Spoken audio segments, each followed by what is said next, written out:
So, what is your perspective of the cross? Is it a neatly shaped cross made out of gold or silver? Or is it rough and jagged, full of splinters, smeared with blood, sweat, and tears? Most of us have seen the Easter story.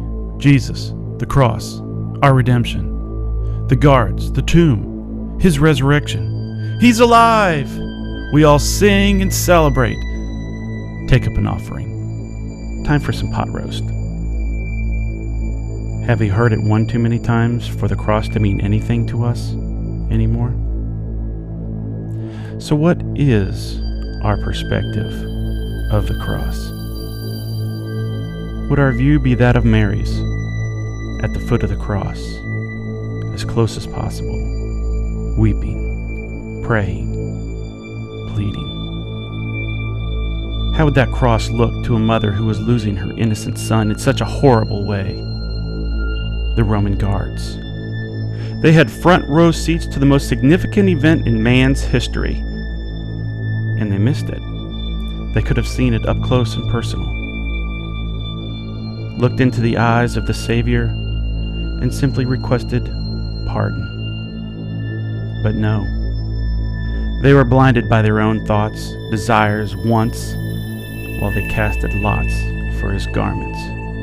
They taunted him and showed off for everyone around.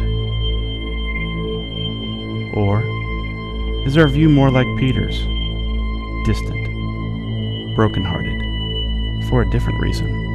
Denial, disobedience, disappointment. The more he tried to distance himself from the scene, the more he saw his sin get larger. So what is our perspective of the cross? Surely we would have been counted among the faithful. We wouldn't have denied him, cursed him, turned on him. But would our voices have been heard for him? Would we have stood up to the guards? Or would we have been pulled in unintentionally, as was a man from Cyrene named Simon? Simon experienced the cross. Willingly or not, he felt the weight and experienced the pain as the shards of wood pressed into his body. But that was the least of his thoughts. Was he helping this man? Would he be associated with him? One thing was for sure. Satan was celebrating his apparent victory. He loved his view. His plan had worked out perfectly. The Son of the Most High God was hanging on the cross.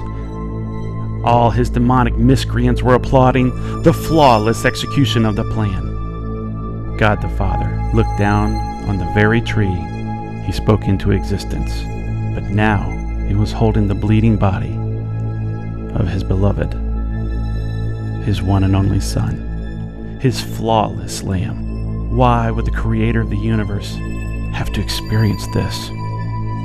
Painfully, God the Father turned his head.